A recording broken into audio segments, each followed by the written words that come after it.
दोस्तों इस तस्वीर में जिस लड़के को आप देख रहे हैं इसका नाम ओसामा है। ये पाकिस्तानी लड़का 24 नवंबर 2008 को 15 दिन के वीजा पर भारत आया था। उसके बाद उसने वीजा की लिमिट बढ़वा ली। बाद में ये बालक ओसामा भारत में ही रुक गया। कश्मीर के उरी में रहते हुए इसने अपना आधार कार्ड बनवाया, वोटर कार्ड बनवाया, राशन कार्ड बनवाया। भारत में रहकर इसने कंप्यूटर साइंस की पढ़ाई कर ली। कुछ दिन बाद ये डिग्री लेकर इंटरव्यू भी देने जा रहा था, लेकिन इससे पहले कि ये इंटरव्यू देकर कश्मीर का मुख्यमंत्री बन पाता, पहलगाम हादसा हो गजब बेइज्जती है। ऑर्डर आया कि जितने भी पाकिस्तानी भारत में रह रहे हैं वो जल्दी देश छोड़कर चले जाएं। तब जाकर इस नन्हे ओसामा के करिश्मे की कहानी सामने आई। हमारा हमने वोट भी कास्ट किया, हमारे हर एक डॉक्यूमेंट्स यहाँ के बने, आधार कार्ड है, इलेक्शन कार्ड है, राशन कार्ड है, हमारा डोमिसाइल है मेरी यहाँ की।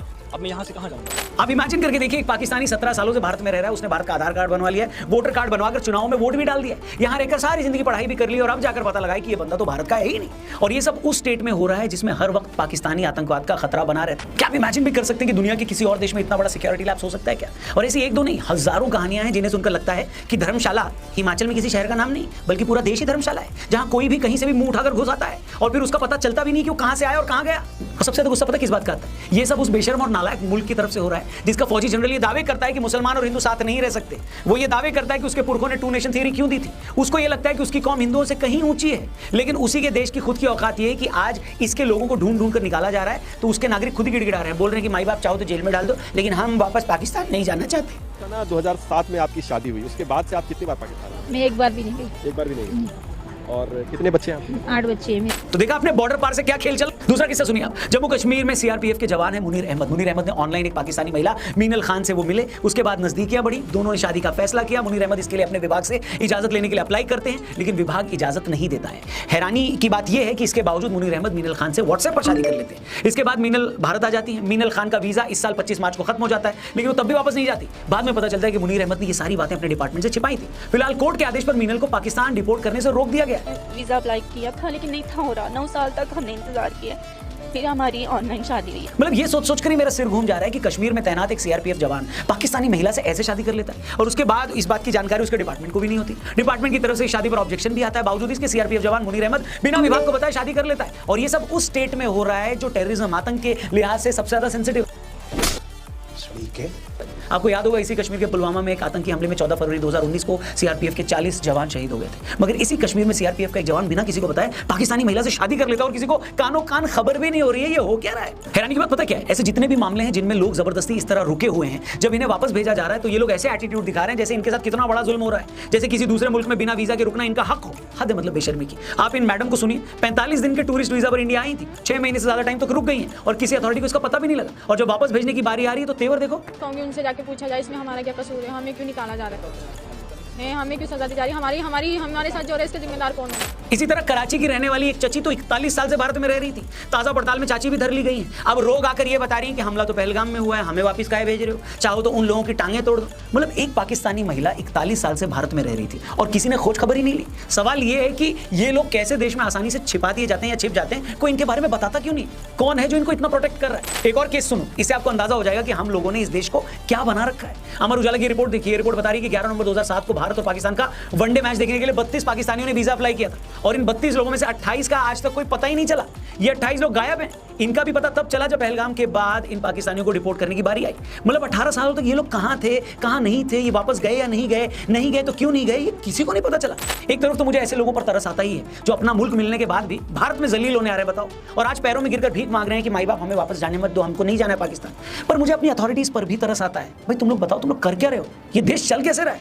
दुनिया भर में एक स्टैंडर्ड प्रैक्टिस है, अगर किसी आदमी का वीजा खत्म हो जाता है ना किसी भी देश में, तो अथॉरिटीज चेक करती है कि वापस गया नहीं गया। नहीं जाने पर बहुत हैवी फाइन होता है, जेल तक हो जाती है, लोग डिपोर्ट कर दिए जाते हैं। और हमारे यहाँ किसी को होश ही नहीं है। फिर हम हैरान होते हैं कि फला अटैक क्यों हो गया, कैसे हो गया। मतलब पहलगाम अटैक के बाद ही सूरत और अहमदाबाद में 6000 ऐसे बांग्लादेशियों को ट्रेस किया गया है जो अवैध तरीके से यहाँ रह रहे थे। उन्होंने बड़ी जमीन पर कब्जा कर लिया था, घर बना लिया था। जब मामला सामने आया तो वो सारा इंक्रोचमेंट गिराया गया। मतलब ये सब समझ से परे दोस्तों। इतने सालों से हम ये सुन रहे हैं कि 2 करोड़ से ऊपर बांग्लादेशी इलीगल तरीके से भारत में रह रहे हैं, लेकिन इतने सालों में उनमें से कितनों को डिपोर्ट किया गया, कितनों को भेजा गया, कितनों का डेटा इकट्ठा किया गया, ये भी नहीं पता। हम सीए एनआरसी की इतनी बातें कर रहे हैं, लेकिन जो लोग इतनी आसानी से ट्रेस किए जा सकते थे, जिन पर इतनी आसानी से एक्शन हो सकता था, वो क्यों खुले घूम रहे थे, ये समझ ही नहीं आ रहा। ये सारी बातें तो डराने वाली हैं, लेकिन एक और कहानी है जो सबसे ज्यादा डरावनी है। सुप्रीम कोर्ट के senior advocate Ashwini Upadhyay ji claim कर रहे हैं कि इस वक्त देश में ऐसी 5 लाख महिलाएं हैं जिन्होंने किसी पाकिस्तानी से शादी कर ली है, लेकिन वो भारत में रह रही हैं। उनका ये कहना है कि ऐसी महिलाओं को औसतन एवरेज 5 बच्चे हैं। मतलब 25 लाख ऐसे बच्चे हैं जिनके पिता पाकिस्तानी हैं, और इनमें से बहुत सारे बच्चों के साथ वो भारत में भी रह रहे हैं। हम करें तो करें क्या?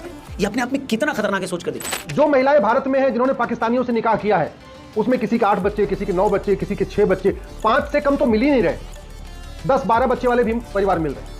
अगर एवरेज 5 बच्चे मान के चलिए तो 5 लाख महिलाओं से लगभग 25 लाख बच्चे जिसके फादर पाकिस्तानी हैं, वो 25 लाख बच्चे भारत में रह रहे हैं। अब जब ये मामले सारे सामने आ रहे हैं ना, तो लोगों में भारी गुस्सा है। लोग बोल रहे हैं कि ये तो सिस्टम की बहुत बड़ी खामी है। इस तरह की शादी के बाद जो भी पाकिस्तानी लड़कियां या उनके शौहर भारत आ रहे हैं या रुक गए हैं, या जिनके शौहर भारत आते रहते हैं, उनमें अगर 1% भी किसी खराब नीयत से भेजे गए हैं तो नेशनल सिक्योरिटी के लिए कितना बड़ा खतरा है। क्योंकि दुनिया भर में जहां भी खुफिया एजेंसीज अपने एजेंट अपने दुश्मन देशों में भेजती हैं, वहां जाकर वो एजेंट तो लोकल लोगों से शादी तक कर लेते हैं, उन देशों में जाकर वो नौकरियां करते हैं, उनके बच्चे भी हो जाते हैं। हमारे केस में फर्क ये है कि भारत आकर किसी पाकिस्तानी एजेंट को शादी करनी हो तो उसके लिए तो उसे कोई एफर्ट भी नहीं करना है। लेकिन जो भी शख्स इस तरह से भारत में आ रहा है, उसका मोटिव क्या है, उसे किसने भेजा है, ये कैसे पता लगा जा सकता है। और फिर वो शख्स अगर भारत में रुक रहा है और देश भर में घूम रहा है तो ये तो और बड़ा थ्रेट है।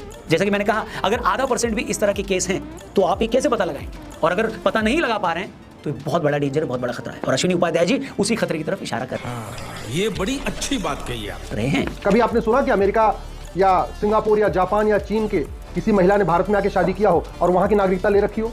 नहीं सुना होगा। लेकिन भारत में ऐसा हुआ है। 5 लाख महिलाएं, उनके 25 लाख बच्चे, उनके लगभग 25 लाख नाती पोते। ये सिचुएशन आज की है। और एक आखिरी बात जो मैं पाकिस्तान के बेगैरत, बेशरम और जाहिल जनरल मुनीर से पूछना चाहता हूं कि ये सब हो क्या रहा है भाई। मतलब अगर तुम्हारे हिसाब से या तुम जैसे जितने भी जिहादी पाकिस्तान में बैठे हैं उनके हिसाब से अगर मुसलमान हिंदुओं के साथ नहीं रह सकता तो तुम्हारे मुल्क से इतने लाखों लोग भारत में क्या कर रहे हैं? गजब बेइज्जती है।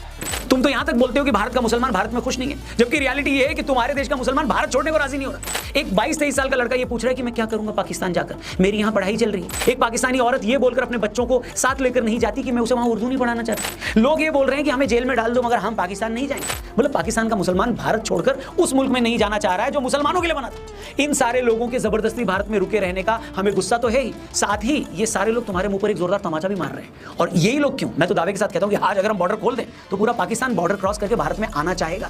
बीसीसीआई अगर एक आवाज लगा दे, सीटी मार देना, तो तुम्हारी पूरी क्रिकेट टीम रिटायरमेंट लेकर आज ही आईपीएल खेलने आ जाए।